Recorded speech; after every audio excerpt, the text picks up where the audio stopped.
Hey everyone, welcome to my channel once again.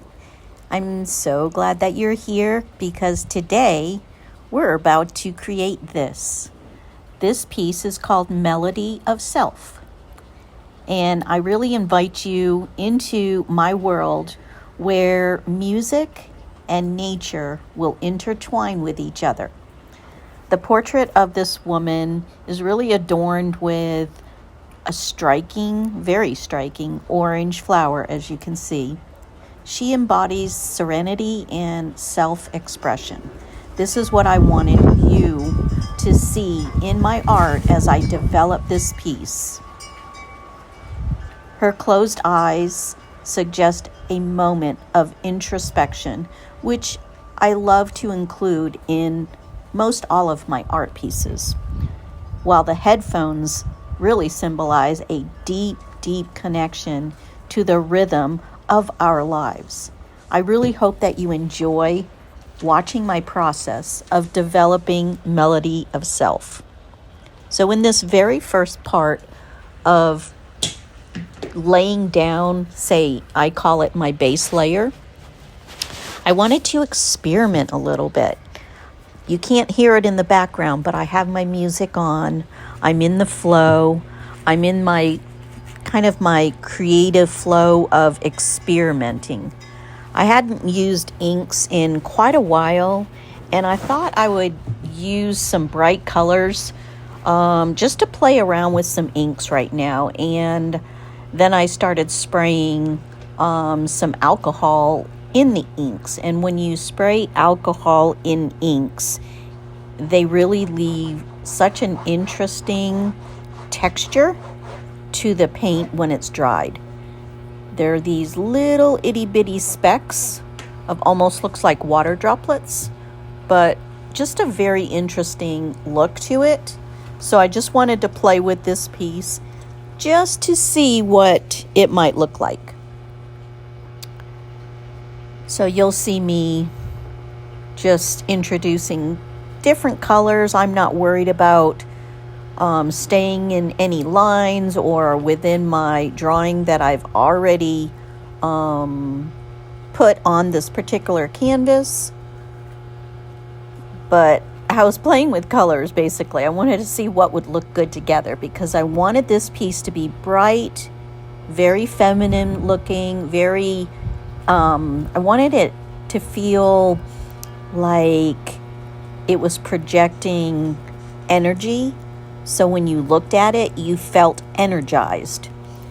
So I didn't end up by keeping all of these colors, but I did want to keep some in different patterns so that they would peek through whatever other materials I was going to lay on top. So here's the alcohol I was spraying on top. And keep in mind when you're using the inks and you want that effect that I was talking about, the inks have to be wet. You can't just let them dry and then spray the alcohol. You won't get the effect. So put your inks on, spray the alcohol while your inks are in fact wet, and you can get those little spots. And it's great if you're working with say a beachy scene or ocean and you want that almost like a watery effect. It really will do that for you. But all in all, I decided to paint over it and just leave some of it peeking through in the background. So now I'm just playing with different colors to see what I wanted in my background. I wasn't sure if I was going to do some spray paints or what I was actually going to do. So lots of experimenting went on with this piece, which is the joy of being able to work with mixed media. You're able to play around. If you don't like it, you can change it up. Just let it dry completely and you can change your mind, and you'll just have layers and layers on top of each other. And some you'll want and some you'll want to hide. So keep that in mind if you're working with mixed medias. Some of you probably already know this, but yeah, just do it in very thin layers and your outcome will come out a lot better.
So you'll find during this piece, as I create it throughout several days, that depending on the type of music I had in the background, whether it be, music, a podcast, or just background noise that I had on playing on my Spotify, my mood significantly is influenced. And I lay the paint on my canvas, and the colors that I make, the color choices I choose to lay on the canvas actually changes. From day to day, my colors change based on what I feel when I paint. This has taught me to embrace vulnerability and be authentic in my art. Here's what I wish I had known earlier in pieces that I've done in my past as well. I need to allow my emotions to guide my creative process. It leads to more genuine and really impactful artwork. I need to be in that flow, in my right brain. In my background, embracing my moods instead of suppressing them has really transformed the way I create. Outside to use the spray paint. I would encourage that you do the same if you're an artist and you're watching. Very good ventilated people room paint, or a large room. Just get in your right brain and be in the flow. Can't open my windows. This really allows you to experiment, not to breathe in and that spray paint. Be where you need to be to create. I did not the video, and I typically don't video create the background if I'm using. I don't like to be stifled or I did end up be placed in a box, so to speak, saying you can only do it this way. I have to experiment. That's just the nature of me, and I learn better by doing this. So with this piece, this artwork, I've really added color where at the end of the day I said, "Oh, I really like that." And when I woke up the next day and I'm in a different mood, so to speak, or I have, like I said, different things playing in the background, this can enhance my color choices for making changes. And some of them are very minimal changes, and some of them are even more drastic changes. So when I leave for the day and my painting's not complete, I'm still in trial experiment mode. And with this piece, I definitely changed up. I even changed up this flower that I'm currently painting and showing you how I paint. This is currently a rose. And to be honest and very transparent, I'm still learning how to paint roses. Roses seem to be very difficult for me, but I won't give up. I will continue to keep painting roses and learn their shapes, their form, their getting the depth and highlights where they need to be so that you actually see the rose come to life. I don't want it to be so realistic. I want it to be abstract realism and be complementary within my piece of art. However, if I don't get the form, the depth, the color hues within the piece or within the flower itself, you won't identify it. Your brain won't see it as a rose. So I want to make sure that I establish that from the very start. So getting a little bit of a drawing. Sometimes I like to paint without having the drawing on the canvas. So I'm just basically drawing with my paintbrush. And sometimes I like to actually draw it out, specifically to make sure that, especially if I'm in my oil phase, I'm not going to have to wait and delay the process because my paints need to dry before I move on to another step. So there's a lot to learn and a lot to gain by experimenting throughout your process. And I do this very often. but it definitely helps me to grow a lot faster. So this flower definitely does change in the future, but it was certainly fun to try it and experiment while I was looking at a reference photo that I had created. This image I created myself within Midjourney, and I am really loving using Midjourney. It is such a great program for you to create images that are in your mind.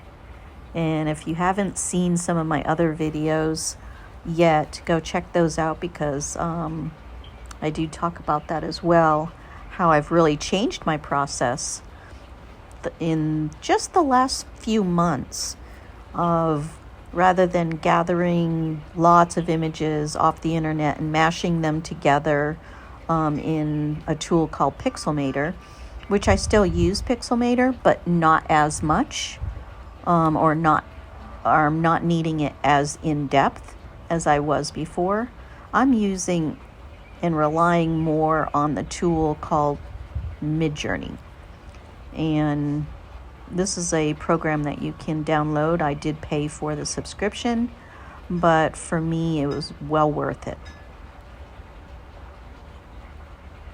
So I can see this rose, it's coming along and it's looking pretty good. And in some stages, when you step back, it does look pretty good.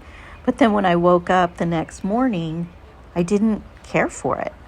So I had to change it up, and you'll see that later on in the video. But let me know down in the comments below what you're thinking about this piece so far. And yeah, just let me know at the end of the video, of course, if you like this piece. I'm thinking about doing a series with this piece. This will be like my first piece to a continued series. So let me know how you feel about music and if it resonates with you, and where would you hang this in your home? I'd love to know. All right, so I'll catch back up with you later on in the video, but continue watching and I'll talk to you soon.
So I think this is where I went the wrong way with this particular rose.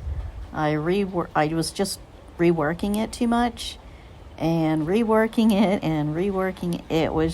It was turning into an awful mess, and I just should not have done that. So, forewarning, don't rework your flowers or anything on your painting, because this is what happens.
So as you can see, I repainted my rose.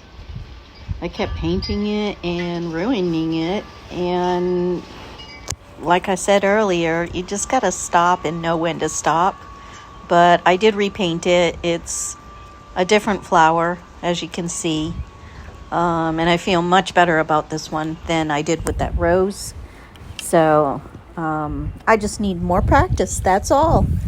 It's all an experience going forward. It's learning as I go and knowing what looks good and what doesn't. And when it doesn't look good, I can't get discouraged. I can learn from it and grow from it, and I can make a change. So I don't have to leave it. And if you leave it, then you're not going to be happy with it. So I am much happier with it. It's really pretty. And I even changed the color. So I woke up that day and knew I was going to change the rose, and didn't know at the time that I was going to make it more of a peachy color flower versus the pinky rose that I was working with. So that's what we do as artists. We know when we need to make a change, we've got to do it. Make ourselves happy, so then at the end of your journey with your particular painting you're working on, you can feel good about it, you can feel proud, and you can share it with the world. Now it's time to apply some gold to this piece. And this is what I'm using. This is the liquid part of the paint. You kind of mix your own paint with this powdered gold and mix it up, and you make it in a consistency of paint, and then I can use it over my oil paints. So I really, really love this particular gold, and I'm going to paint the headphones gold. So I think they really came out pretty with the gold texture on it. It just gave it a sheen, and I hope you like them gold as well.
Now I'm going to put some shimmer on these eyelids.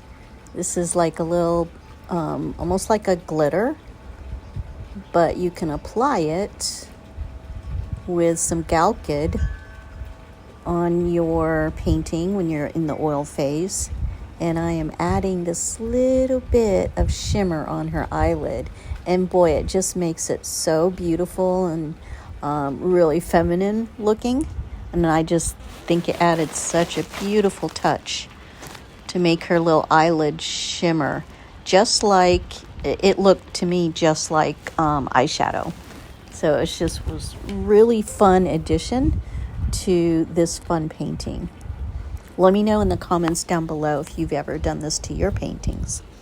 It's so easy to do, and you can do it anywhere on your painting. And I think the perfect addition for adding this little shimmer was on her eyelid.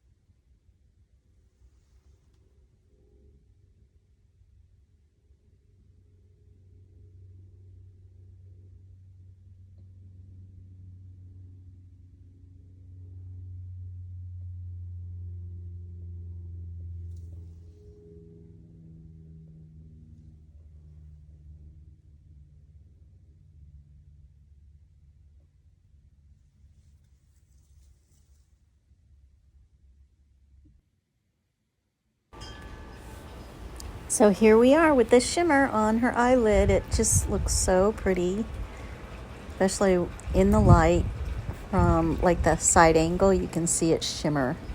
It's so gorgeous. And then I added a little highlight on top. So I really think she came out so beautiful. Let me know in the comments down below what you think of her.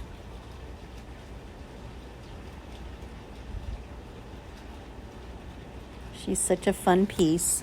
She's 20 by 20 inch square piece, and she is available on my website at tinasinspiredart.com. And I hope you love her as much as I do. Give me a like, give me a comment down below, and if you haven't already subscribed, please go ahead and subscribe to my channel, because I am making videos for you to see. I'm getting really creative, so don't miss out. And